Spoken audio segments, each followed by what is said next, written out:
Merci de votre présence. Si nous sommes ici, bien sûr, c'est pour cette conférence de presse et pour vous présenter un petit peu nos, nos sentiments et nos désirata, on dira, et nos propositions concernant cette loi dite Duplon, qui, bien sûr, veut réautoriser, entre autres, puisqu'on est là pour parler de ceci, certains néonicotinoïdes. Avant toute chose, je voudrais quand même rappeler que nous sommes une structure apicole nationale, professionnelle, représentant environ 22 000 apiculteurs. Et nous n'avons pas pu être reçus, malgré nos demandes, dans aucune commission. C'est déplorable, je trouve. Simplement, une structure nationale a été reçue, qui est l'interprofession. Or, je le dis, l'interprofession n'est pas un syndicat. Et l'interprofession n'a pas, disons, les, les données nécessaires pour appréhender jusqu'au bout les problématiques apicoles. L'interprofession ne peut pas et ne doit pas être le seul interlocuteur de notre gouvernement. Le droit syndical, ça existe. Nous n'avons pas été reçus. Nous avons écrit pour ceci. C'est quand même assez révélateur, car je pense qu'au niveau syndical, nous avons une vision de l'apiculture très proche du terrain, chose que beaucoup n'ont pas.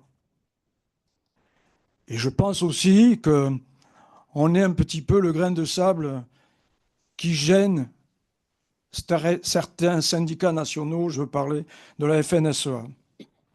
Les choses étant dites, je vais vous balayer un petit peu rapidement et ensuite présenter les intervenants pour qu'ils vous expliquent un petit peu ce qui se passe au niveau apicole, ce qui se passe au niveau santé humaine, les enjeux qu'il y a concernant cette proposition de loi, que si elle est votée, c'est quand même très dramatique pour l'apiculture et pour l'agriculture.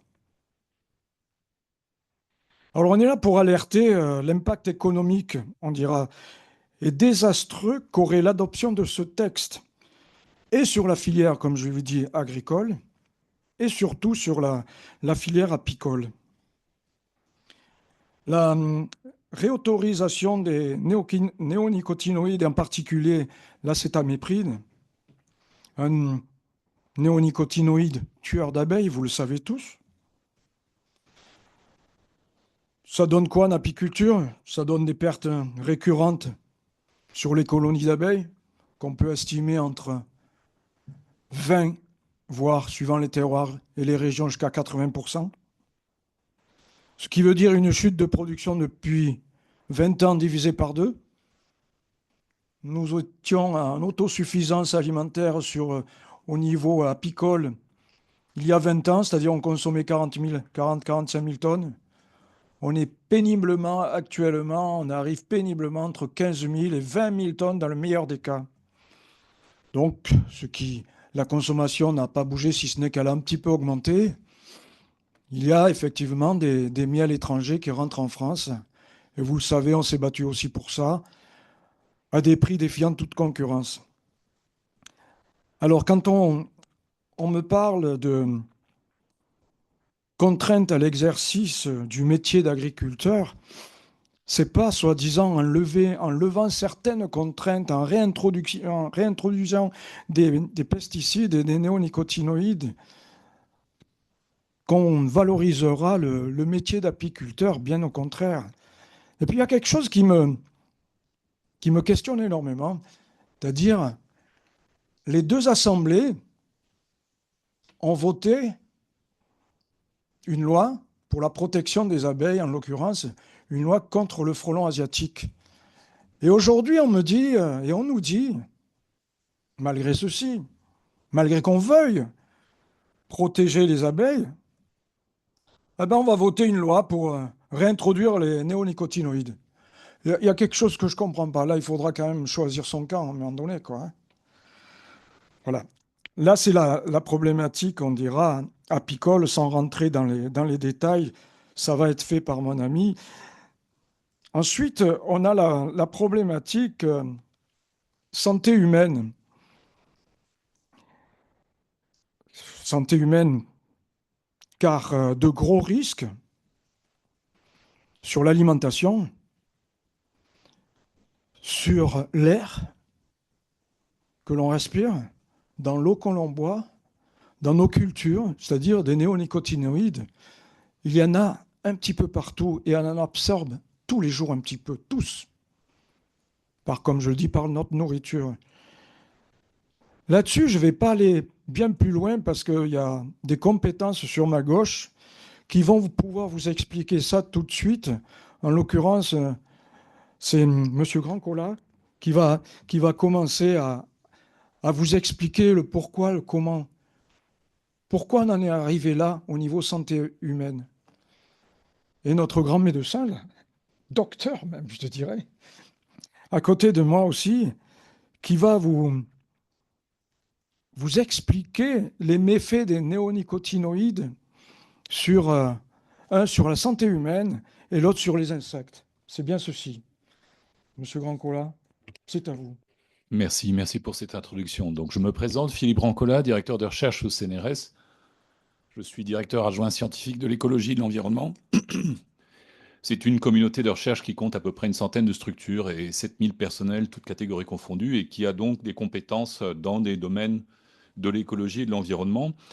Et pour commencer de manière préliminaire, je voudrais juste rappeler un avis d'alerte émis par l'Académie des sciences en 2021, dont j'avais été le coordinateur avec la secrétaire perpétuelle, et qui alertait à ce moment sur le déclin des insectes qui était causé en grande partie, bien sûr, par l'utilisation de pesticides, notamment ces fameux néonicotinoïdes, et puis par la disparition des habitats dans lesquels ils peuvent vivre, et le tout dans des paysages qui sont de plus en plus agro-industriels, si je puis dire. Alors, pour continuer sur ce déclin, en fait, toutes les études scientifiques en Europe, y compris d'ailleurs une étude participative récente issue du Royaume-Uni, qui a été beaucoup commentée dans la presse, toutes les études scientifiques montrent qu'il y a un déclin très important dans les populations de la plupart des espèces d'insectes, déclin de l'ordre de 70 à 90% dans les paysages les plus impactés par l'utilisation des pesticides, la perte d'habitat.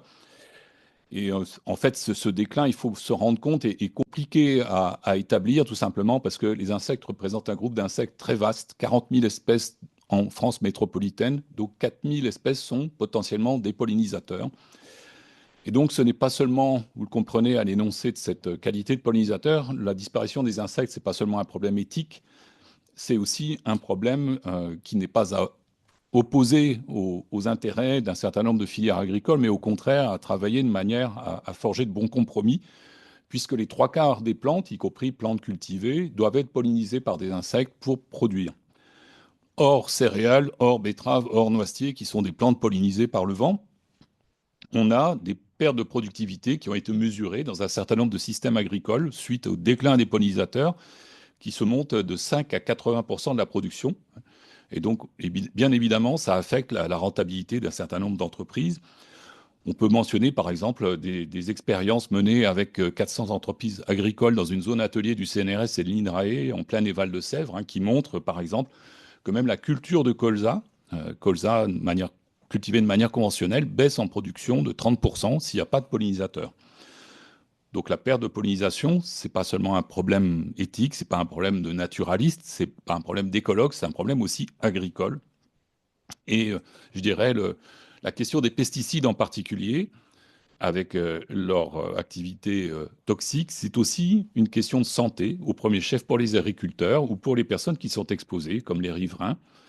On le sait, il y a un certain nombre d'études qui montrent que, à travers des cohortes qui ont été étudiées de manière épidémiologique, que les molécules pesticides ont des effets importants sur la santé humaine, mais c'est mon collègue qui en parlera un peu plus. Alors, je voudrais aussi rappeler un certain nombre de faits, hein, que la baisse des intrants dans les systèmes agricoles, y compris grandes cultures, est parfaitement possible. Dans la zone atelier que je viens de mentionner, on a montré qu'on peut baisser les intrants de 30% sans perte de rentabilité sur des cultures blé, maïs, colza. C'est parfois difficile à mettre en place à cause de contraintes structurelles locales, mais c'est tout à fait possible. Il faut se rappeler aussi que les pesticides que l'on met dans le milieu naturel ne sont pas des molécules qui s'évanouissent immédiatement. Euh, des molécules, par exemple, y compris comme celle de l'acétamipride qui a été évoquée, elles peuvent durer de quelques mois à quelques décennies dans le milieu naturel. Donc quand on met une molécule dans le milieu naturel, elle ne s'évanouit pas dans les jours qui suivent et elle continue à avoir une action négative potentiellement pendant des années. Il faut aussi se rappeler que ces molécules peuvent être déplacées avec des poussières ou avec l'eau par mise en solution dans les parcelles de culture adjacentes. De la même manière, les études des labos du CNRS ont montré que des parcelles dans lesquelles on n'avait jamais épandu de néonicotinoïdes, aujourd'hui, sont encore polluées par ces substances qui existent à l'état de traces non négligeables. Il faut aussi comprendre que tous ces pesticides, en fait, sont présentés comme ciblés. Donc, un herbicide va agir sur des plantes, un insecticide sur des insectes, un fongicide sur des champignons, etc. En réalité, ce ciblage est imparfait. D'une part, parce que quelquefois, la cible métabolique visée par tel ou tel pesticide existe également chez d'autres groupes. Par exemple, un herbicide comme le glyphosate a des effets antibiostatiques pour lesquels d'ailleurs il a été breveté et donc affecte également la reproduction des bactéries. Et un insecticide comme l'acétamipride ou d'autres néonicotinoïdes, en fait, ont des effets également toxiques à divers égards sur d'autres organismes. On le sait, par exemple, les populations de perdrix qui sont granivores à certaines saisons ont régressé de manière extrêmement importante dans les zones où les néonicotinoïdes ont enrobé des graines, tout simplement parce que les perdrix, à l'occasion, si elles consomment une dizaine de graines qui sont restées exposées après les semailles, en fait, vont en mourir. Donc on est dans des situations où l'ensemble des écosystèmes sont exposés et où il ne faut donc pas penser que la cible, en l'occurrence insectes, et encore plus insectes ravageurs des cultures, soit parfaitement atteinte. D'autre part, il faut se rappeler que ces pesticides peuvent être également accumulés dans le corps des organismes avec lesquels ils se trouvent en contact par affinité avec des molécules comme des protéines ou des graisses. Et donc, cette accumulation dans le corps des organismes permet malheureusement à la question de la toxicité, même à très faible dose, de durer sur une grande période de temps. Donc là, on est typiquement dans le problème de ce que l'on appelle la toxicité chronique. Quand on dit que l'acétamipride est relativement peu toxique, c'est faux. L'acétamipride, en tant que néonicotinoïde, en termes de toxicité aiguë, est le moins toxique des néonicotinoïdes, qui sont pourtant eux-mêmes 1000 fois plus toxiques que des organochlorés, des organophosphorés d'il y a quelques décennies. Donc on est en présence d'une substance qui a une toxicité aiguë très importante, mais à quoi on doit prendre garde, c'est en réalité la toxicité chronique, puisque cette substance, du fait de sa durée de vie, va durer dans le milieu naturel et affecter un certain nombre d'organismes pendant longtemps. Il faut aussi savoir que ces molécules peuvent éventuellement nourrir des effets cocktails. On le sait, l'acétamipride, ça a été documenté par des études scientifiques, a une toxicité qui va augmenter de 100 fois si elle est en présence de restes de molécules de fongicides qui ont pu être utilisées dans les mêmes parcelles ou dans des parcelles adjacentes. Puis enfin, pour conclure brièvement cette petite présentation, je dirais aussi que la prise en compte de tous ces effets, donc de la littérature scientifique qui est relative, les aspects que je viens de vous mentionner, à chaque fois, ce sont des éléments de synthèse qui ont été réalisés lors d'expertises collectives sur la base de plusieurs milliers de publications scientifiques à travers le monde à chaque fois. La prise en compte scientifique de ces effets demande que les mises sur le marché, les utilisations, y compris dérogatoires, soient prises en accord avec les connaissances scientifiques, et notamment en regard notamment des expertises qui sont réalisées par l'ANSES. Et à ce titre, il est important que la compétence de ces organismes reste directement utilisée dans les affaires publiques. Voilà, je vous remercie pour votre attention. Merci. On va passer maintenant la parole au docteur Michel Campano, qui fait partie de l'association des médecins sur les pesticides pour nous parler des impacts sur la santé humaine. Michel Campano, à vous. Oui. Bon, je me présente quand même. Je suis médecin généraliste en activité libérale depuis plus de 30 ans. Dans cette durée, j'ai vu à quel point les cancers augmentaient et ça me posait question, et aussi les troubles du neurodéveloppement chez les enfants. Alors, je pars de là en disant à quel point il faut considérer la santé humaine dans le cadre de l'idée de One Health, une seule santé, comme ça vient de nous être exposé, c'est très important. Plus directement, la toxicité des néonicotinoïdes pour l'homme a été évoquée déjà de longue date, en particulier par des auteurs japonais, ceci étant lié au fait qu'il y avait des épandages importants aériens et aussi une forte consommation en thé de la population. Les symptômes étant principalement cardiaques et neurologiques. Donc, la proposition de loi Duplon envisage de réautoriser aux agriculteurs français l'accès à 3 molécules néonicotinoïdes, l'acétamipride et 2 autres matières actives, la flupiradifurone et le sulfoxaflor. L'EFSA et l'ANSES alertent fortement sur la dangerosité pour l'entomofaune pollinisatrice. Alors, les données pour la santé humaine concernent essentiellement l'acétamipride, sur laquelle je vais maintenant me centrer. Donc l'acétamipride, encore utilisé dans certains pays européens, fait figure d'un néonicotinoïde sûr. Alors, c'est à ce titre que la loi Duplon prévoit de le réautoriser à la demande de les betteraviers et aussi la filière noisette.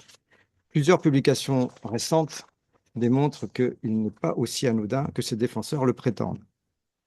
Alors, tout d'abord, sa reprotoxicité, donc la toxicité qui altère aussi bien la fertilité ou le développement du fœtus.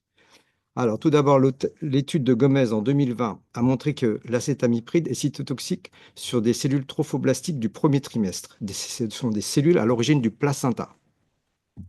Mais surtout, non plus dans des études cellulaires, mais épidémiologiques, dans l'étude d'Ishikawa en 2019, par son lien avec les retards de croissance constatés sur un échantillon de 57 nouveau-nés exposés à l'acétamipride. Les taux urinaires à la naissance d'un métabolite de l'acétamipride étaient plus élevés chez les nouveau-nés en retard de croissance.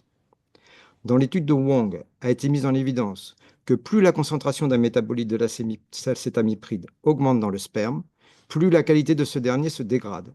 On le détectait dans 98,4% des cas dans une population de 191 sujets consultant dans un centre d'hypofertilité.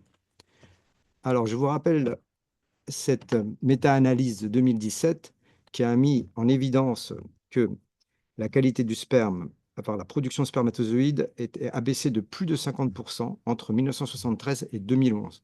Donc, moins 50% en à peu près une trentaine d'années. La contamination toxique est évidemment à prendre en compte, et notamment l'effet cocktail. Donc ça, c'était en 2011. Je vous laisse imaginer où on en est maintenant. Ensuite, sa neurotoxicité, donc la toxicité sur le système nerveux. Elle est logique du par le mode d'action. Ça bloque l'acétylcholine, qui est le principal neurotransmetteur du système nerveux. Et il est commun aux insectes et aux hommes. Donc, dans l'étude de Ramirez en 2023, l'acétamipride est neurotoxique par exposition chronique, comme il a été souligné tout à l'heure, sur des cellules issues des neuroblastomes. Par ailleurs, très important, il a été retrouvé le principal métabolite de l'acétamipride dans le liquide céphalorachidien des enfants, dans l'étude de Jingli en 2023.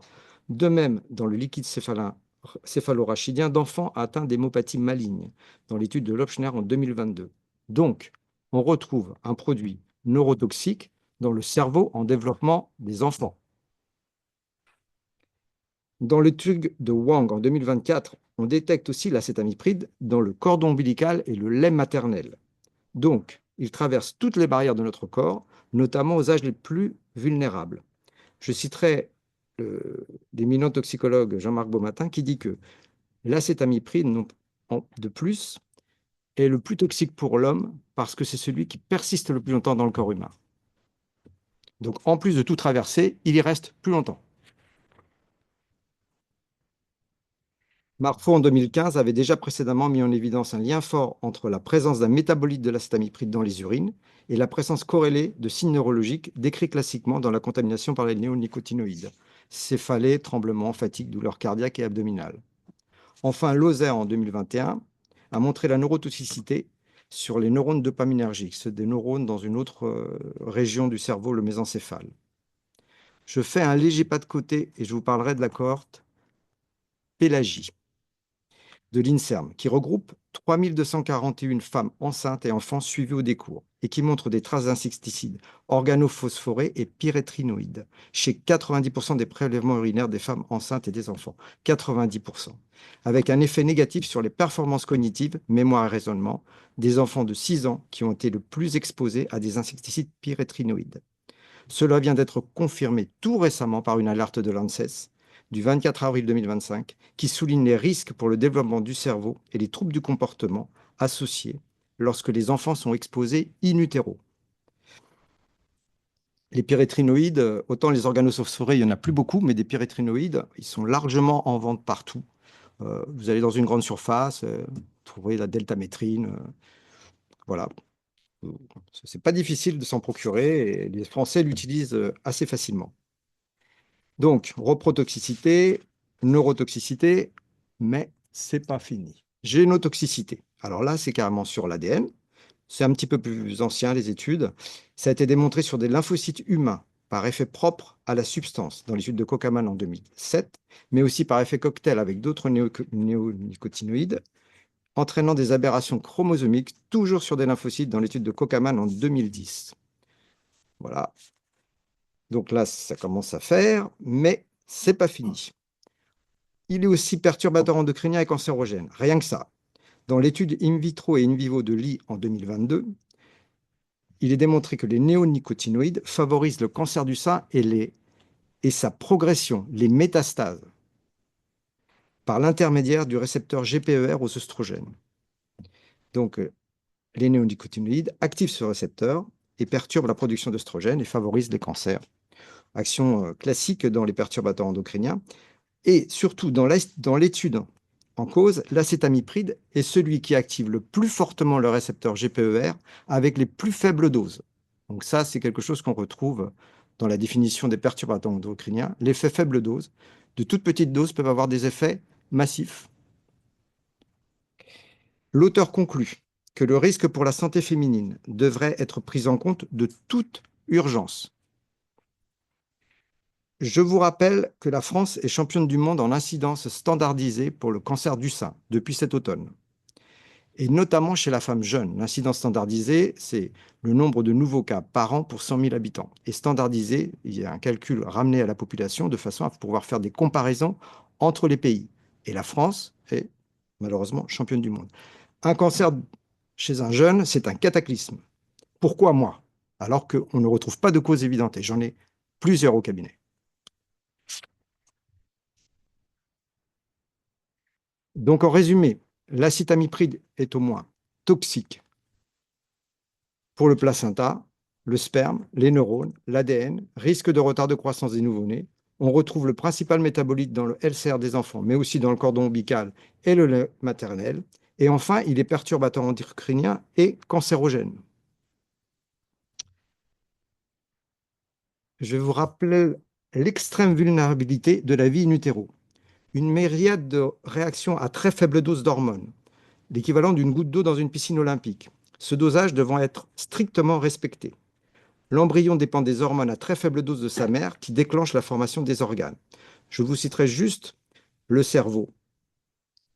Les hormones thyroïdiennes de la mère partent, traversent le placenta et vont déclencher la fabrication du cerveau chez le fœtus, à peu près à 4-5 semaines de vie. À ce moment-là, il est fabriqué 4000 à 5000 neurones par seconde. Je vous laisse imaginer une perturbation endocrinienne à ce moment-là. La toxicité, c'est le moment et de faibles doses peuvent avoir des résultats terribles. Le professeur Barker, épidémiologiste anglais, a formulé en 1990 l'hypothèse d'OAD sur l'origine fœtale des maladies. Ça a été étayé scientifiquement depuis par de nombreux travaux de recherche. Qui plus est, avec des risques de transmission transgénérationnelle de pathologies. On l'a vu avec le DDT, on l'a vu avec le tristement célèbre Distilbène, sur plusieurs générations. J'ajoute qu'il ne faut pas oublier les coformulants et adjuvants qui composent tout bidon de pesticides, dont la toxicité est souvent méconnue avec un effet cocktail incontrôlé. À ce propos, pour un bidon d'1 kg, vous avez à peu près 20% d'acétamipride et 800 grammes de quoi? On ne sait pas. Inconnu. C'est comme si je vous prescrivais un médicament et puis Je vous dis, bah, je vous donne de la pénicilline, je vous donne de l'amoxicilline, le reste, je ne sais pas. Vous regardez que dans la formule, c'est marqué. Pourtant, vous mangez 3 fois par jour, vous respirez et vous buvez. C'est d'ailleurs pour cette opacité que la Cour administrative d'appel de Marseille a annulé les AMM de 2 néonicotinoïdes à base de sulfoxaflor. Ça fait partie des 3 qu'ils veulent autoriser. Ceci le 28 février 2025, jugés non conformes aux exigences européennes. J'ajouterai aussi que pour un produit sûr, l'EFSA, en début d'année, a quand même diminué les LMR divisé des LMR de 5 par mesure de précaution pour la santé neurodéveloppementale des enfants. Bah alors, voilà. Alors pour moi, oui, il est sûr de faire du mal. Je vous remercie. Merci. Toujours dans cet ordre d'idées, on va continuer un petit peu sur l'apiculture elle-même. C'est-à-dire, on n'a pas parlé de la pollinisation encore. Au niveau économique, quand même, la pollinisation sur l'alimentation humaine uniquement représente environ 5 à 6 milliards d'euros. D'accord? Si on considère l'alimentation animale en plus, on est à déjà une quinzaine, vingtaine de milliards d'euros. Et ce qui est encore plus incommensurable, immesurable presque, on dira, je ne sais pas combien de dizaines ou centaines de milliards d'euros, ça peut être chiffré, c'est tout l'impact sur la biodiversité. Ça, c'est très très important. Imaginons moins d'abeilles, moins d'insectes pollinisateurs, il n'y a pas que les abeilles. Mais pour l'alimentation humaine, il y a 80%, c'est sur les abeilles. Moins de pollinisateurs sauvages, il y a quand même de gros risques à terme. Qu'avons-nous connu? Que connaîtrons-nous bientôt? Les alertes sont nombreuses et ce qu'il y a de très, très curieux, c'est qu'on, à mon sens, au sens de l'UNAF, puisque je représente l'UNAF, il y a un déni complet, on dira, de démocratie dans le sens. Quand je parle de démocratie, c'est que 80% des citoyens sont contre le retour des néonicotinoïdes. Et c'est balayé d'un revers de main, on n'en tient pas compte. Comment se fait-il? Pourquoi? Les intérêts sont si immenses. Non pas pour l'agrochimie, bien sûr, mais pour l'intérêt général, puisque vous, les élus, vous devez combattre, vous devez travailler pour l'intérêt général. À mon sens, très souvent, ce n'est pas le cas. Désolé peut-être de le dire, mais c'est comme ça. L'intérêt économique et financier de certains groupes agroalimentaires prône sur l'intérêt général du citoyen, de la population. Et c'est très grave. Parce que c'est voué, de toute façon, à l'échec. Ce n'est pas aujourd'hui, ce sera demain ou après-demain. Alors, c'est vrai que nous sommes absolument opposés à cette loi, parce qu'on n'a même pas parlé, on dira, des problématiques qui se profilent par rapport à la souveraineté de l'ANSES même là-dessus. On pourra en parler dans les questions si vous voulez voir tout ceci. Et j'entends aussi, puisque ce terme me fait penser à autre chose, souveraineté alimentaire. C'est un mot qui me fait assez rigoler, moi. Ça veut dire quoi? Mieux vendre à l'étranger à des coûts plus bas? Parce qu'on va mettre des pesticides, des insecticides? C'est complètement une hérésie, une aberration. Le revenu des agriculteurs parce qu'on va mettre plus de pesticides? Quelle foutaise. J'ai parlé avec beaucoup d'agriculteurs, ce qui compte pour eux, c'est leur revenu, ce qui leur reste dans la poche. Ce n'est pas la production. C'est une grosse, grosse erreur. Ça veut dire on veut nous parler de souveraineté alimentaire à l'export, mais pas chez nous. Grosse erreur là aussi. Je vais m'arrêter là parce qu'on a un temps déterminé pour les questions, mais je voulais avant passer la parole à mon ami Yves Delaunay, ici même, qui est comme moi un apiculteur professionnel et qui a été très impacté par les pesticides. Yves, tu peux nous dire quelque chose? Merci Christian. Donc, je suis Yves Delaunay, vice-président de l'Union nationale de l'apiculture française. Et mon combat a été, depuis l'arrivée des néonicotinoïdes, de faire connaître ces produits ultra toxiques pour l'apiculture, pour nos abeilles surtout. Et je ne veux surtout pas que les futures générations connaissent ce que moi j'ai connu. Avant l'arrivée des néonicotinoïdes, pour l'apiculture française, tout se passait très bien. Il y avait des petits couacs, mais tout se passait bien. La preuve, dans les années 80, avant l'arrivée des néonicotinoïdes, on faisait à peu près 80 kg de miel à la ruche seulement sur le tournesol. Certes, on ne le vendait pas très cher à l'époque, mais on en faisait tellement qu'on vivait très bien. On n'avait pas de perte de ruches à la sortie de l'hiver. On n'avait même pas besoin de nourrir nos ruches. Elles s'autosuffisaient. C'était génial. C'était une apiculture comme tout éleveur aimerait avoir. Malheureusement, ces produits sont arrivés. Mais nous n'étions pas au courant de cette toxicité. Et nous avons subi le début avec un gros point d'interrogation. Qu'est-ce qui nous arrivait? On voyait notre cheptel qui disparaissait. Nos colonies perdaient des abeilles. Et on ne savait pas. On a monté au créneau en allant voir les services vétérinaires. Les services vétérinaires faisaient des prélèvements de quelques abeilles qu'ils trouvaient mortes. Mais qu'est-ce que c'est qu'une abeille? Un petit insecte. Il se dégrade très très vite. Donc au lieu de trouver les molécules dedans, quand c'était pas pris, comme c'était pas pris fraîchement mort, on retrouvait des maladies, entre autres la nausémose. Mais la problématique a continué, s'est aggravée. De 80 kg en peu d'années, nous sommes tombés à 5 kg, avec des ruches très très faibles. Une perte incroyable. Donc, un refus de l'État français d'ouvrir les yeux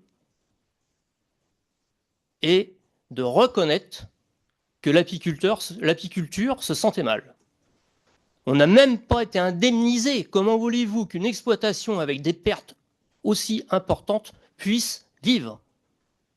Vous pensez bien, avec 80 kg de miel, une apiculture florissante, les apiculteurs, comme moi, nous avions investi, c'est logique, nous avions des prêts sur le dos, nous avions des employés.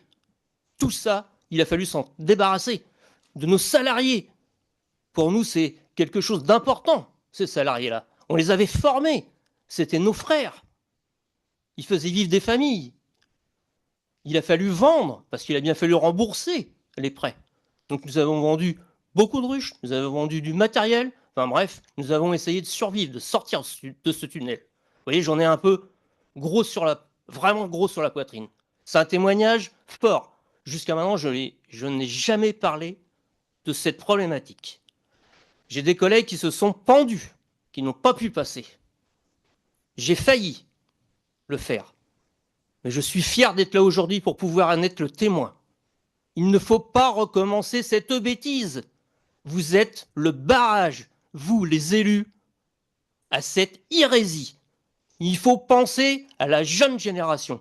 Et croyez-moi, les sols sont encore pollués. Aujourd'hui, nous n'avons pas retrouvé les 80 kilos de miel à la ruche. Nous avons encore des pertes inexpliquées. Ben non, elles sont expliquées. Nous avons nos chercheurs qui vous ont dit qu'on en retrouve dans l'eau, dans le sol de ces produits. Donc il ne faut pas revenir. Voilà, je vous remercie de m'avoir écouté.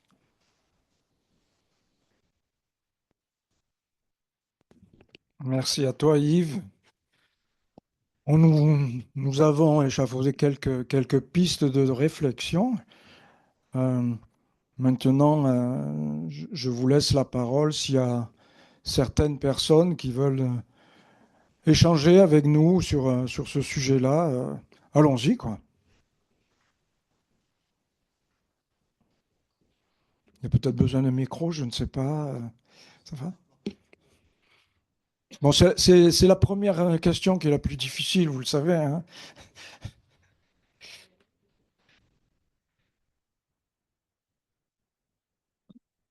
Bonjour, Sophia Boudarmala pour l'AFP. Je voulais d'abord vous demander dans quelle région vous étiez installé, enfin où vous êtes toujours installé peut-être? J'étais en Vendée. En Vendée, d'accord. Et juste que, pour qu'on comprenne, moi je suis l'agriculture, mais je ne suis pas du tout spécialiste ni du miel ni des abeilles. Euh, Qu'est-ce que ça, quand vous parlez de vos ruches, ça veut dire quoi? Il y en a combien? Enfin, j'aimerais que vous décriviez un peu plus ce que c'était et ce que représentait votre travail. Parce que là, voilà, je sens que c'est pas facile, quoi, mais vraiment, ça nous aidera à comprendre. Je vous remercie.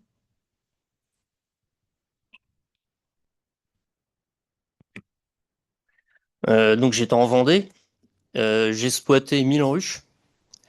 Euh, et quand on dit un effondrement de colonies, quand on emmenait nos ruches sur la floraison de tournesol, une ruche a une colonie à cette époque qui dépasse les 70 000 abeilles. Donc c'est l'apothéose au niveau population dans nos ruches.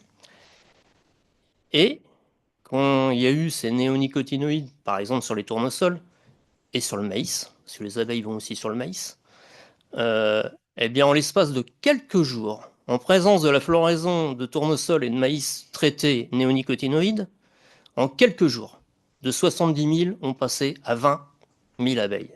Les abeilles se perdaient dans la nature. Elles ne savaient plus du tout où revenir, ni comment revenir à la ruche. Parce que la problématique, vous avez 70 000 abeilles dans une ruche.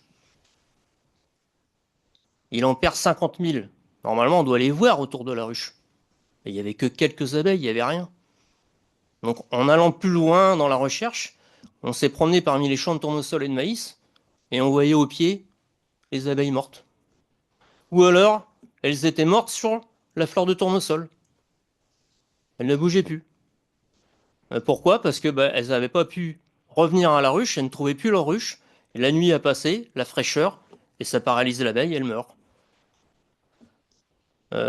Et ensuite, il y a eu cet effondrement à chaque floraison.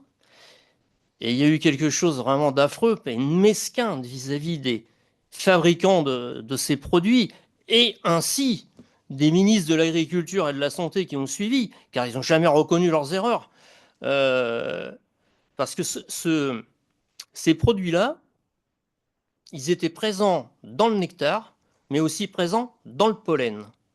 Et les quelques abeilles qui pouvaient ramener le pollen à la ruche intoxiquaient donc la ruche avec ce pollen. Et ce pollen sert essentiellement à nourrir les jeunes abeilles.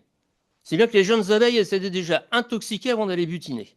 Ce qui fait qu'il y avait une mortalité très importante à la sortie de l'hiver, parce que ces pauvres abeilles, eh bien, ces pauvres colonies, elles mouraient pendant l'hiver, intoxiquées par le produit qu'elles mangeaient.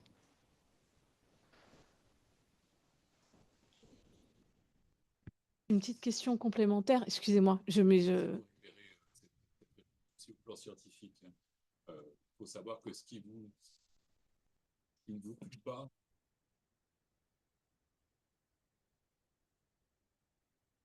Le micro est allumé. Oui, merci.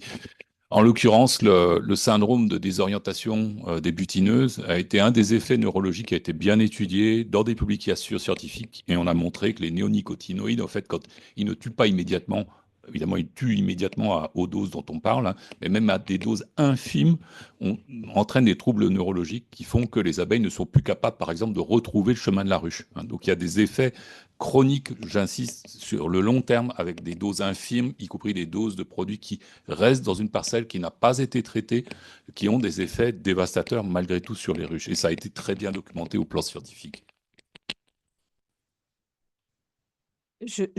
merci. Je voulais aussi vous demander, y a des arguments qu'on entend régulièrement. Quelle est la différence, puisqu'on parle de dose aussi, et de quantité donc, quelle est la différence dans dans la toxicité pour les pollinisateurs des différents traitements? L'acétamipride, là, on en parle pour une pulvérisation en foliaire. On a est définitivement aujourd'hui interdit les semences enrobées depuis la décision de la Cour de justice. Déjà, quelle est la différence entre ces deux modes de traitement pour vous et quelle serait pour vous la conséquence d'une autorisation par dérogation en 120 jours, comme le permettrait la PPL du plomb? Merci. Alors effectivement, en fait, malheureusement, il n'y a pas de différence forte entre ces différents traitements. L'enrobage a un défaut majeur, c'est que c'est un traitement a priori de tout problème de ravageur sur les cultures. Donc par définition, c'est une sorte d'assurance absurde que l'on prend, hein, qui consiste à répandre des produits toxiques sans savoir s'ils vont être utiles. Donc là, par définition, c'est la méthode à éviter. Néanmoins, il faut se rappeler encore une fois que les molécules, quand elles sont présentes dans le milieu naturel, soit pulvérisées, soit épandues, soit enrobées, etc., ce sont des molécules qui vont durer. L'acétamipride est mis en solution dans l'eau et voyage dans le sol. Donc, le problème de toute façon, c'est qu'il n'y a pas besoin d'un effet systémique à travers un enrobage de graines, il n'y a pas besoin d'une pulvérisation récente pour qu'il y ait des effets toxiques relativement importants sur le court, sur le moyen et sur le long terme. Donc, c'est vraiment la problématique aujourd'hui. Il y a de nombreuses études scientifiques qui ont montré qu'on retrouvait des traces de ces substances dans des parcelles qui n'ont jamais été traitées. On retrouve des traces de ces substances également dans les habitats humains à côté des parcelles traitées. On retrouve des traces de ces substances dans des poussières qui sont véhiculées, dans des nanoparticules.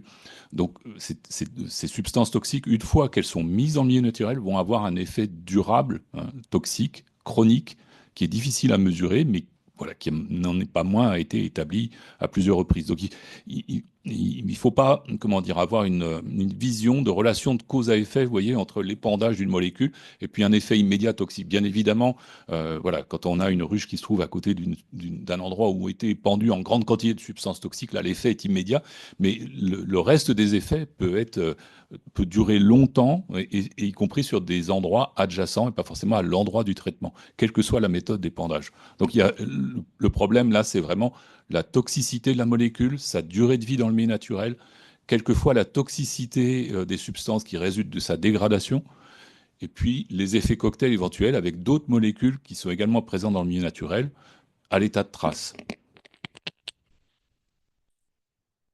Alors pour l'acétamipride, c'est de quelques semaines à quelques décennies, selon les conditions physiques du milieu, hein. Donc, ce qui veut dire qu'on est vraiment sur une sorte de dette de pollution, hein. Si on épand quelques années de suite, ben, on va être potentiellement affecté pendant un temps très important, hein. Il faut aussi se rappeler de la même problématique en matière de santé humaine avec des molécules de ce type qui font partie de biocides, hein, qui est une problématique qui commence également à monter. Aujourd'hui, les néonicotinoïdes sont toujours autorisés, hein, dans le traitement des antipuces pour les chiens et les chats. Et la plupart des usagers ne lisent pas les petits caractères sur les notices qui disent qu'on ne devrait pas toucher à l'animal une fois qu'il a été traité pendant plusieurs jours, sous peine d'être contaminé. Et aujourd'hui, les médecins s'inquiètent notamment de retrouver des enfants contaminés aux néonicotinoïdes dans des habitats domestiques humains. On le vérifie très bien en apiculture.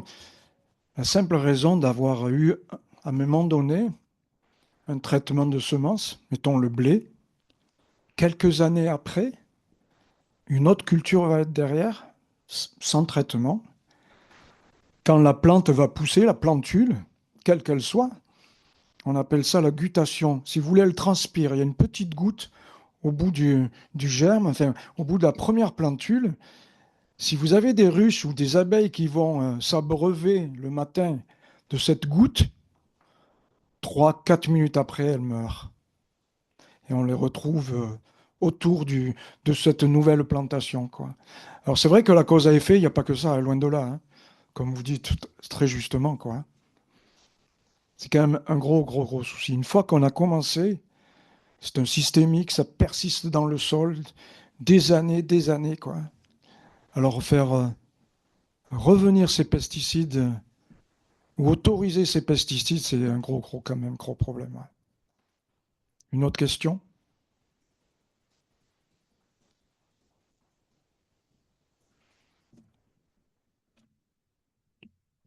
Oui, pour les insectes, il y avait aussi eu l'étude dans les zones protégées allemandes, où ça avait énormément, bon, je le dis sous le, ça avait énormément chuté, non, c'est bon, ça avait énormément chuté dans des zones protégées. Donc, c'était sur les champs périphériques qu'on traitait. N'empêche qu'il y avait 80% de mortalité des insectes dans les zones protégées. Donc, on voit bien comment ça diffuse. Voilà.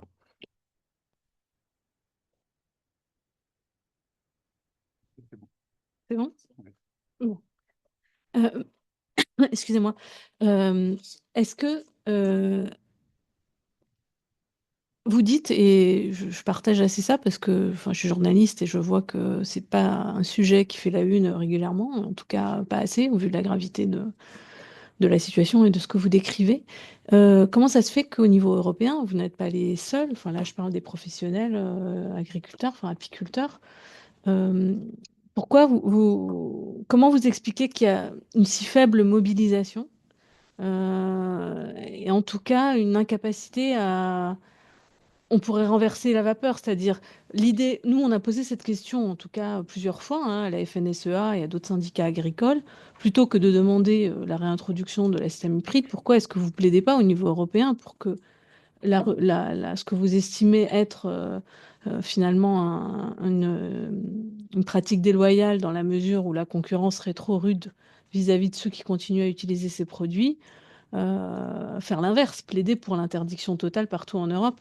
Pourquoi ça ne prend pas? Enfin, j'imagine que vous avez essayé, vous avez dû discuter avec des gens. Comment vous expliquez au regard de ces... Est-ce que c'est le ministère de la Santé qu'on n'arrive pas à mobiliser ou est-ce qu'au niveau européen, qu'est-ce qui bloque par rapport à ça? Il faut se rappeler aussi que ces produits sont utilisés pour beaucoup dans des cultures industrielles dans lesquelles on n'a pas besoin de pollinisation et dans lesquelles, en fait, on a pour seul objectif de diminuer les risques d'attaque sur de grandes surfaces de culture. Donc, céréales, par exemple, colza, à une moindre mesure, mais malgré tout, et betterave à sucre, avec derrière, en corollaire aussi, la production d'agrocarburants. Hein. Et donc, on est dans un système où finalement, le dommage à l'environnement est relativement discret. Le dommage le plus évident, le dommage aux pollinisateurs, pour ce type de culture, finalement, n'a pas de conséquences immédiates. Donc, je pense que malheureusement, c'est une des raisons pour lesquelles, on le sait aujourd'hui, sur, par exemple, le paysage français, on est passé en 50 ans de 1,5 million à 400 000 à peu près entreprises agricoles. Et il y en a beaucoup d'entre elles, malheureusement, qui produisent voilà, betteraves, enfin un mélange un peu de polyculture, mais avec une part croissante de céréales ou de betteraves à sucre dans certains territoires. Et là, effectivement, l'intérêt continue à être, dans une certaine mesure, de traiter avec ce type de produit comme une sorte d'assurance un peu absurde pour maintenir une production. Voilà. Et évidemment, ça n'intéresse malheureusement, on n'entend pas assez la voix la voix de la science, d'une part, la voix des entreprises qui, elles, sont victimes de ce déclin des pollinisateurs et qui sont souvent contraintes par des aspects structurels. Oui, pour revenir sur la santé humaine, c'est comme si moi, pour les semences enrobées, par exemple, c'est comme si moi, dès la naissance, je vous mettais sous antibiotiques et puis vous gardiez ça pour toute votre vie. À votre avis?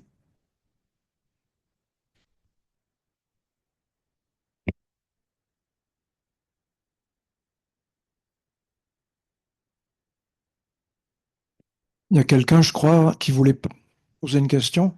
Allez-y. Oui, c'était par rapport au texte à la PPL. En fait, dans quel article précisément se trouve dans l'article 2? Ok, merci. Et je ne sais pas si vous l'avez évoqué au début de la conférence de presse, excusez-moi, j'étais en retard, à propos de l'épandage par drone, si vous avez expliqué ce point et quel est le loup derrière? Moi, je note que c'est pour le réintroduire notamment dans les bananeraies des Antilles et dans les vignes. Est-ce que ça concerne les néonicotinoïdes? ou d'autres produits, et si vous avez des choses à dire sur ce point, et si c'est aussi quelque chose sur lequel il faut s'alarmer. Présentez, je suis Amélie Poinceau de Mediapart.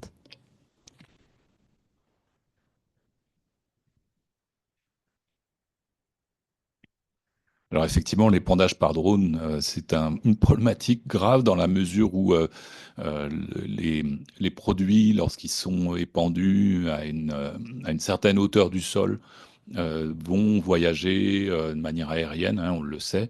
Et voilà. Mais c'est une des problématiques de l'épandage, hein, c'est les trajets aériens des molécules. Une autre problématique, c'est une fois que le produit est dans le sol, sont les trajets après mise en solution. Donc effectivement, dans tous les cas, c'est un problème important parce que la technique d'épandage, en fait, multipliée par la toxicité du produit, font que les effets peuvent intervenir loin et bien après l'épisode d'épandage.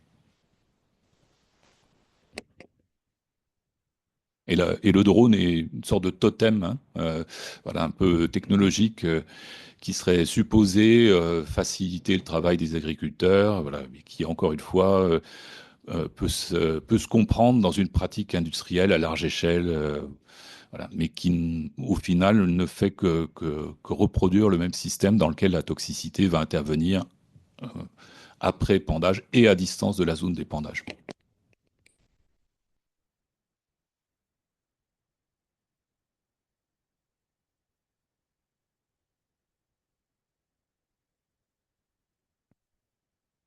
Est-ce que vous avez remarqué qu'il ne se passe pas 2 jours ou 3 maximum sans qu'il y ait des rappels de produits alimentaires avec trop de pesticides dedans? Ça n'émeut personne. On s'y fait, on s'y habitue, c'est quand même curieux, non? Et on continue à manger tout ça. C'est une drôle de question, hein, qu'il faut que quand même nos élus se posent. Parce qu'il n'y a pas que, on dira, l'aspect pécunier qui compte. Je crois que la santé avant tout, parce qu'il n'y aura pas de pécunier s'il n'y a pas de santé. Hein. Faut pas rêver. Et je crois qu'il faut aussi avoir le courage, certaines fois, même si on fait partie d'un board, d'un parti politique, etc., de ne pas avoir les mains liées par le parti. Il faut avoir les mains liées par l'humanité, oui, peut-être, certainement, par nos conjoints, par l'ami qui se trouve là, par la personne, etc. Oui, ça compte. Sans ça, il n'y a pas d'humanité. Il y a une déshumanité complète. Parlez-en autour de vous. Et il faut arrêter de fermer les yeux, il faut arrêter de dire c'est pas moi. On est tous responsables. Moi, je vous ai élu quand j'ai voté pour que vous défendiez les citoyens, pas que vous défendiez l'agrochimie.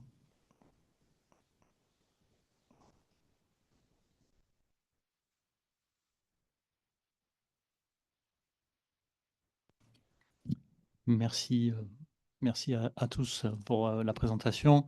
Loïc Prudhomme, député NFP-LFI. Je voulais juste rebondir sur la question de Madame de l'AFP sur pourquoi, quand vous essayez d'interroger la FNSEA, pourquoi ils ne plaident pas pour des normes harmonisées en Europe. Je veux juste rappeler que historiquement, la FNSEA est le parti de la dérégulation. Ça a commencé dès les années 90 avec cette dérégulation sur la question du contrôle des prix et donc du revenu agricole, parce que c'est de ça dont il s'agit au départ, et que ce modèle a abouti à ce que disait Monsieur Grandcola, en fait, un modèle agricole où finalement l'arbitrage se fait sur, quand vous êtes tout seul pour exploiter 200 hectares, comment vous faites au moins cher et que vous n'avez plus personne. Et donc pour inverser ça, il faut inverser le système, revenir à une agriculture qui soit intensive en main-d'œuvre et pas une agriculture intensive en intrants chimiques c'est une question de modèle. Moi, je l'ai dit déjà ici dans cette assemblée, la FNSEA est pour moi le seul syndicat qui milite pour la disparition de ses propres adhérents. On est sur une pente où ils espèrent arriver à 50 000 agriculteurs qui exploiteront chacun des centaines d'hectares avec des tracteurs automatiques, des drones. Enfin, on est dans une dystopie complète, mais c'est ça leur objectif. Et nous, on pense que la solution pour préserver la santé One Health, la santé des hommes, la santé de notre environnement, c'est de prendre le chemin absolument inverse. C'est de revenir à de la régulation, à s'appuyer sur la science, pas plonger dans un espèce de trumpisme qu'est cette loi Duplon, mais vraiment s'appuyer sur la science pour dire stop, on ne peut pas continuer à aller dans le précipice pour nous, pour notre environnement, pour les générations futures. Ça n'est pas possible. Aujourd'hui, c'est à ça que l'on fait face, ce paroxysme de ce trumpisme à la française qu'est cette loi. Et je voulais juste vous dire pourquoi la FNSEA, elle est sur cette trajectoire, parce qu'historiquement, elle a toujours été sur cette question de dérégulation, de s'attaquer aux normes plutôt que de préserver le revenu des agriculteurs. Et elle a malheureusement réussi à manipuler l'ensemble des agriculteurs qui, pris dans ce système FNSEA, qui a été d'ailleurs fort bien documenté il y a quelques années par un journaliste qui avait fait une étude pour Greenpeace, je crois, un système où la FNSEA maîtrise aujourd'hui non seulement effectivement beaucoup la parole du ministère de l'Agriculture, mais les champs d'agriculture pour grande partie, la MSA, etc., etc.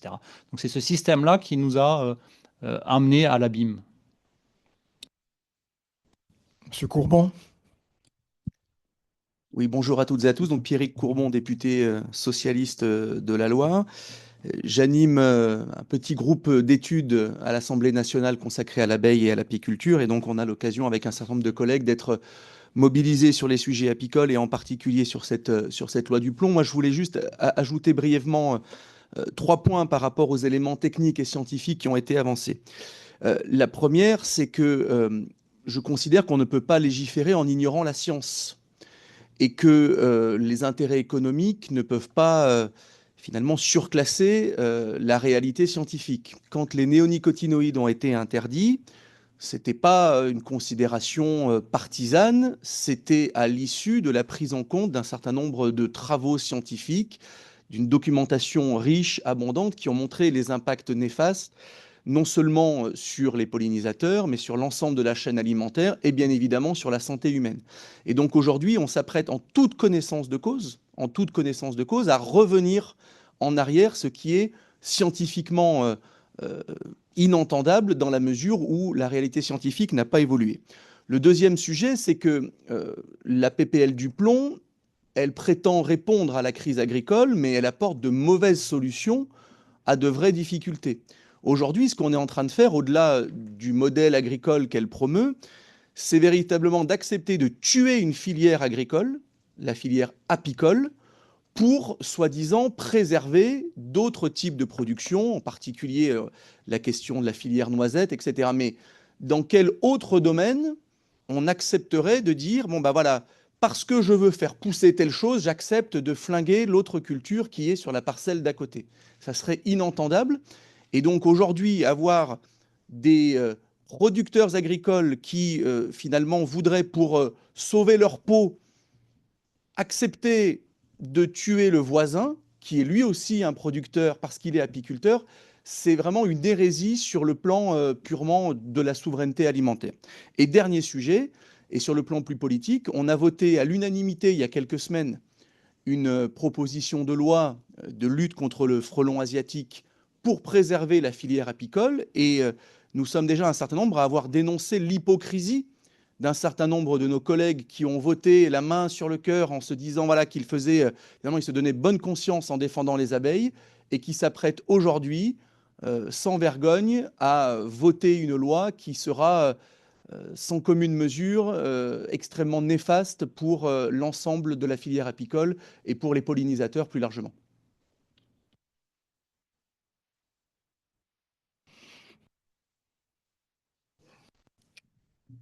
Oui, bonjour à toutes et tous. Donc Sylvain Carrière, député de la France Insoumise, Mouvement populaire de l'Hérault. Tout d'abord, vous remercier pour vos témoignages et vos discussions. Vous remercier aussi l'UNAF pour l'ensemble de votre travail toute l'année pour justement tenter de préserver cette filière apicole si essentielle. Et effectivement, on a déjà échangé notamment sur l'importation de miel et de glucose qui venait notamment d'Ukraine. On a beaucoup échangé sur la problématique du frelon, beaucoup de problématiques qui viennent sur la filière apicole depuis plusieurs années. Et comme si ça ne suffisait pas, aujourd'hui, on a la droite sénatoriale avec le soutien du gouvernement qui vient mettre encore un coup à cette filière apicole avec cette loi du plomb. Vous l'avez dit, réintroduire les néonicotinoïdes, c'est venir impacter directement et fortement cette filière. On parlait de 300 000 ruches qui disparaîtraient en réintroduisant ces néonicotinoïdes, la production qui baisserait. On pourrait se poser une question, mais donc du coup, le titre de la proposition de loi qui est, pour la citer, lever les contraintes à l'exercice du métier d'agriculteur, pour eux, c'est quoi? C'est de détruire du coup les agriculteurs pour lever ces contraintes-là, puisque en réintroduisant les néonicotinoïdes, c'est vraiment ce qui va se passer, et c'est ce que disait mon collègue, où on va vraiment impacter et toucher la quasi-totalité de la filière apicole. Vous l'avez dit aussi, mais si cette loi elle passe, c'est un désastre pour les abeilles et pour les pollinisateurs. Donc, du coup, c'est un désastre pour la biodiversité et du coup pour l'agriculture dans son ensemble, mais aussi un désastre de santé publique pour les agricultrices et les agriculteurs en premier lieu, mais pour l'ensemble de la population. Je ne reviendrai pas, mais parce que malheureusement, ici, on commence, j'allais dire, à s'y habituer, mais pas à s'y habituer, parce que nous, en tout cas, on y lutte, mais 83% dans les derniers sondages de la population est opposé à réintroduire les néonicotinoïdes, et on a un gouvernement qui veut encore une fois passer en force, comme ils l'ont fait précédemment sur d'autres sujets, pour venir réintroduire les néonicotinoïdes contre l'avis d'une grande partie de la population. Ça a été évoqué aussi, et notamment sur cet article 2, c'est pas que réintroduire les néonicotinoïdes, mais c'est mettre sous tutelle l'ANSES, c'est permettre l'épandage par drone de pesticides, alors qu'il y a eu une proposition de loi il y a quelques semaines sur laquelle on s'était déjà opposé avec mon groupe parlementaire, mais qui revient là aussi dans cette proposition de loi. Donc c'est toutes ces atteintes-là qui sont prévues dans cette proposition de loi, dans et pour les intérêts d'une poignée. Et ça a été dit là aussi depuis le début, c'est vraiment contre l'intérêt général et c'est juste pour l'intérêt d'une poignée d'agro-industriels. Et donc, pour pas être très long, mais à l'heure où vraiment on doit aller plus vite et plus fort que ce qui est prévu, notamment autour du plan éco-phyto et des objectifs de 2030, tout ça est une réévaluation au rabais de tous les objectifs, à l'heure où on devrait accélérer. Et d'ailleurs, c'est même le tribunal administratif de Paris qui avait dit au gouvernement qu'il faut aller plus vite et plus fort. Et là, on fait vraiment tout l'inverse avec cette proposition de loi. Et pour conclure, c'est vous dire que dans quelques minutes, dans une heure, il y a la proposition de loi qui va commencer à être débattue en commission développement durable avant d'arriver en commission des affaires économiques la semaine prochaine et puis en séance la semaine d'après, avec l'ensemble du groupe parlementaire de la France Insoumise. Mais c'est de continuer à porter ce que nous portons jusqu'à maintenant, d'avoir une agriculture, mon collègue Prudhomme le disait, intensive en emploi, mais aussi plus respectueuse de l'environnement, plus respectueuse du vivant et des êtres humains. Et c'est pourquoi nous nous opposerons vraiment de ce texte de bout en bout. Et Loïc Prudhomme est chef de file pour notre groupe, mais avec d'autres collègues. Mais c'est vous assurer de notre soutien, en tout cas, sur cette proposition de loi et sur l'ensemble des mesures, en tout cas, que vous portez et qu'on a l'occasion d'échanger assez régulièrement. Merci encore, en tout cas, pour vos nombreux témoignages. Merci. Bonjour. Alors, Marie Pochon, peut-être? Pardon. Bonjour, Marie Pochon, donc députée de la Drôme, mais j'appartiens au groupe écologiste et social, et donc je me dois de prendre la parole aussi avec mes collègues. Merci beaucoup de tenir cette conférence de presse ici à l'Assemblée nationale, et je pense que ça a tout son... Symboliquement, c'est aussi très important de le faire à quelques minutes, effectivement, du début de l'examen en commission développement durable et de l'aménagement du territoire, où nous, pour mon groupe écologiste et social, on sera bien évidemment mobilisés également contre ce texte qui va à rebours de toutes les avancées scientifiques que nous avons, qui va à rebours, qui va à l'encontre également de la santé publique et de l'ensemble des alertes que vous avez pu, par ailleurs, sur lesquelles vous avez pu revenir pendant votre intervention. Moi, je voulais peut-être compléter les propos de mes collègues juste sur le titre de cette proposition de loi qui vise à lever les entraves au métier d'agriculteur. Et moi, je voulais revenir un petit peu là-dessus parce que ce texte, il vient dans une sorte d'embouteillage de textes à l'Assemblée nationale. A priori, on devrait même faire sauter le week-end de l'Ascension pour pouvoir étudier la proposition de loi Duplomb ici dans l'hémicycle. Quand je dis ça, ça veut dire potentiellement rester en séance jusqu'au dimanche pour pouvoir finir l'examen de la proposition de loi Duplomb. C'est en tout cas ce qui a été annoncé ce matin en conférence des présidents. Si je souligne ce sujet-là, c'est parce que ce texte-là, il prend aussi la place d'autres textes qui étaient envisagés comme pouvant être étudiés ce printemps, qui par ailleurs étaient envisagés pour pouvoir être étudiés à l'automne dernier et même au printemps dernier. Et là, je parle d'Egalim 4. Je parle d'un texte permettant d'assurer un juste revenu, une juste rémunération aux agriculteurs. C'était une promesse qui avait été faite l'an dernier suite aux mobilisations agricoles. Finalement, le texte central autour de la question du revenu agricole est repoussé à toujours plus tard, c'est-à-dire à jamais, pendant qu'on fait de la place pour un texte qui ne soutient que les intérêts de certains agro-industriels et qui, en vérité, on ne sait pas comment il vient véritablement lever les entraves au métier d'agriculteur parce qu'il ne règle rien à la question du revenu, à la question de l'accès au foncier, à la question de la lutte contre la concurrence déloyale. En vérité, oui, il ne fait que tout tirer vers le bas. Que ce soit les revenus, que ce soit l'ensemble des normes que l'on peut connaître. Et les normes, elles ne sont pas seulement environnementales et sanitaires, même si elles sont importantes en ce sens, elles sont aussi sociales, elles sont aussi en matière de droit du travail. Et tout cela est tiré vers le bas pour les agriculteurs, leurs salariés. Et c'est absolument dramatique. Oui, bien évidemment que ce texte-là ne changera rien en mieux, en tout cas, pour la vie des agriculteurs. Il menacera un certain nombre d'entre eux, il décimera des filières entières. Vous parlez des menaces qui peuvent peser aujourd'hui sur l'apiculture. Il permet de remettre à plus tard des textes essentiels comme la loi Egalim. Et par ailleurs, il menace la singularité de l'agriculture française, qui je crois est composée d'une diversité de labels de qualité, d'AOC, d'AOP, d'IGP, d'une préservation d'écosystèmes et de paysages qui sont diversifiés. Tout cela potentiellement menacé, encore une fois, puisque c'est qu'une continuation de la loi d'orientation agricole sur l'autel d'une compétitivité à outrance et du toujours moins cher et du nivellement par le bas qui, bien évidemment, menace un modèle agricole qui qui peut faire notre fierté aujourd'hui, mais qui est gravement aujourd'hui menacé. Moi, je voulais vraiment vous remercier pour tout le travail que vous faites. Vous êtes bien évidemment les bienvenus à l'Assemblée nationale et bien évidemment que cette Chambre doit pouvoir défendre les intérêts des apiculteurs et de l'ensemble des agriculteurs en général. Merci beaucoup. Bonjour à tous et merci Marie. Moi, je compte aussi grandement sur la presse, là, ici présente, pour relayer tout ceci.